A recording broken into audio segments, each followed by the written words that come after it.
How's it going, everyone? My name is True Wonder Dog, and I'm here today to tell you that Sindel's combos are absolutely ridiculous. Not only do they do crazy high damage, but they're honestly not very tough to do. So unlike other characters like Jackie or even Garrus, it's not very tough to pull these combos off consistently and you still get that crazy high damage. If you find these combos helpful, please feel free to like the video and share it around so others can see as well. Without any further ado, let's break these combos down step by step. So if what you're looking for is simply damage, then Variation 1 is your go-to thanks to these two special moves. You have Haircut to extend combos, and then to end combos, you have Whip and Flip. And then if you want the most damaging way to start combos, you do Forward 4. Whereas if you want range and mix-ups, you do Forward 2-1. Man, that's a far-reaching overhead. Look at the crazy range on this thing. Not as much damage, but fantastic range, and also very easy to hit confirm, which can be a bit tougher with Forward 4. You don't have a ton of time to see if it connects or not before having to special cancel. But once you do master that timing, it's the most damaging way to start your combos. So in a best case scenario, the start of your combo would look like this. Forward 4 into Haircut. And then oddly enough, it's the exact same again, but you end with Whip and Flip. So Forward 4 and then Whip and Flip. Very basic combo, but just check out this damage. It's pretty crazy. There you go, almost 30%. And if you get a jump in, it's easily over 30%. And once again, not a very tough combo. The key here is to not do Forward 4 too soon. If you do, it just won't come out, and the opponent's launched pretty high, so you have a lot of time to do Forward 4, just don't overdo it. For me personally, I visually wait until the opponent is falling down from that flip, and that's when I go for it. Once again, you have all the time in the world. And then crazy enough, if you want more damage, do the exact same thing a second time, because Haircut can be amplified twice, and the damage is crazy. But as you can see, Whip and Flip doesn't actually work here. If you spin the bar on Haircut twice in the same combo, you actually want to end your combo with a different special move. And that special move is named Main Squeeze. So back forward 1. It does slightly less damage, but it's much faster, and more importantly will hit opponents who are lower to the ground. Sadly enough, Whip and Flip only hits where that purple trail is, so even if the opponent's still in the air, it'll miss them if they're lower to the ground. So once again, if you want to spin 2 bars on one combo, you want to end the combo with Main Squeeze. And just look at that, 38%. Not really worth it in my opinion unless it kills the opponent, but if you really want to style on them, that could be a lot of damage to their morale. They don't like seeing their character take that much damage in one single combo. However, there is one situation where I definitely recommend spinning 2 bars, and it's after a crushing blow. Specifically her down 2 crushing blow. Spinning 2 bars here can definitely be worth it, just look at the damage you get.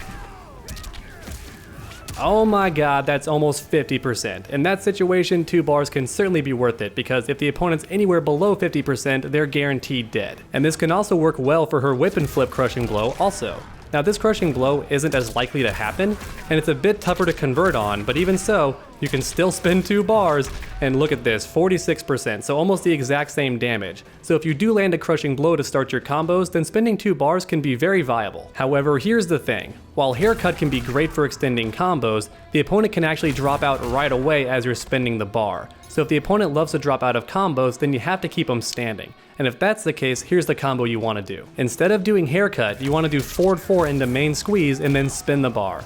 That's still pretty chunky damage, 25%. So if the opponent drops out of your combos all the time and has 2 bars, just do Main Squeeze and then amplify. It's still some really good damage and the opponent can't escape it. And then if you want a really damaging combo that the opponent also can't break away from, then Scream Crushing Blow is your go-to. Now this crushing blow happens on a counter hit or as a punish, and once you land it, they're stunned for a very long time. You can actually dash forward and still have enough time to land the jump in combo. There's just that much hit stun. And then if you want damage the opponent can't escape from, once again do Forward 4 into Main Squeeze and then amplify it.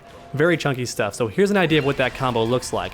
Don't forget to do the jump in, it's just necessary to get maximum damage. And make sure it's jumping too, does a bit more. So look at that, 33%, and the opponent couldn't even escape. Now if you don't want to spin the bar, then just end the combo with Whip and Flip instead.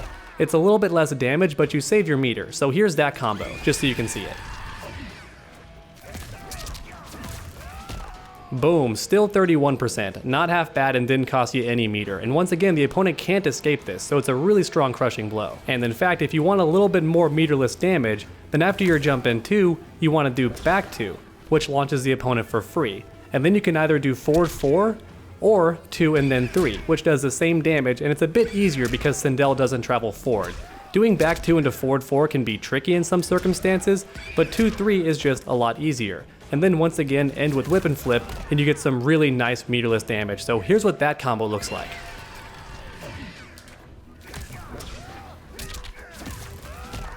Boom, almost 34% and didn't cost you any meter, so that scream crushing blow is no joke, and it's not too hard to get either, once again just a counter hit or a punish. And then of course, if you do want to spend 2 bars, here's how crazy damaging this setup can be.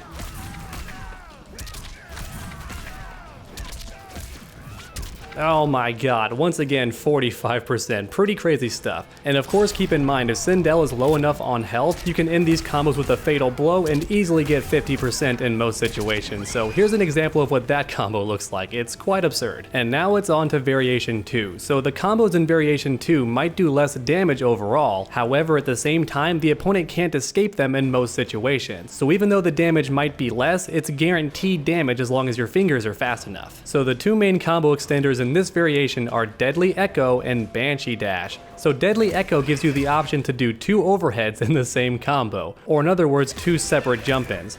Now here's my issue, jumping 1 does not have enough hit stun to actually combo most of the time. Jumping 2 does, but jumping 2 has a very high hitbox, so you have to delay your jump in quite a lot, otherwise it'll miss completely. So the opponent has a lot of time to anti-air you, but even so if it does land, you get an easy double jump in combo. And then once that happens, you can do a lot of things. You could just do forward 4 into main squeeze.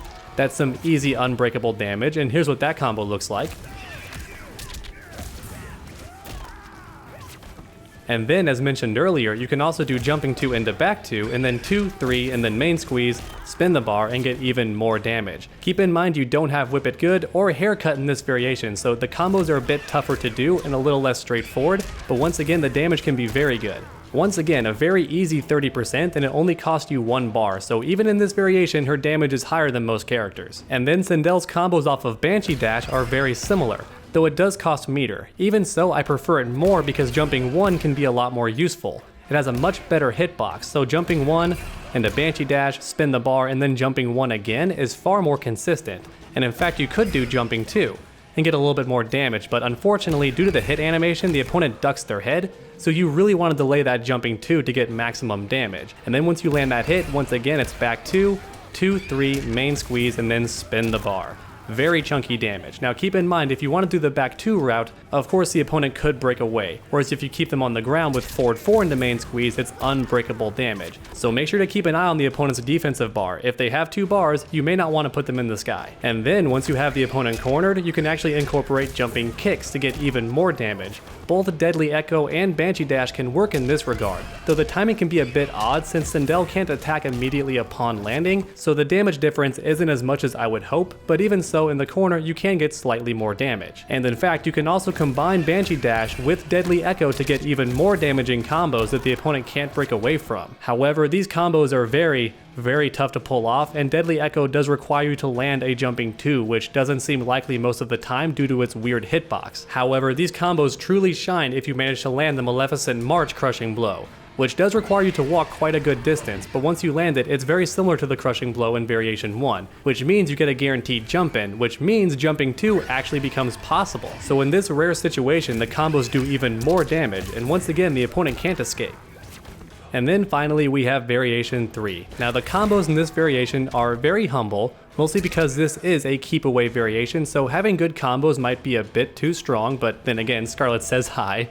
But the point is, this variation has really good zoning, but then in exchange the combos aren't quite as crazy. Even so, the main way to extend combos in this build is Banshee Barrage. So even if done raw, it's pretty good. And once again, do 2, 3 into main squeeze, and there's your damage. Not too bad. And you can also do this after a jump in kick for even more damage. And as you can see, still a modest 26%, not too bad for a keep away variation, and it only cost me 1 bar. Now do be warned, Banshee Barrage is very unsafe on block. So while it is your go-to combo starter and combo extender, it's a bit risky, so it is best to hit confirm into it after that jump in kick. Alright everyone, and there you have it, the best combos with Sindel in every variation. Once again, her combos can be quite absurd, and the effort isn't that much to get them done. As mentioned earlier, if you found this video helpful, please feel free to like and share it around, that way others can see. And while you're down there, why not keep that combo going by subscribing and ringing that bell, that way you never miss a future video. Make sure to come back next time, and as always, stay underdogs.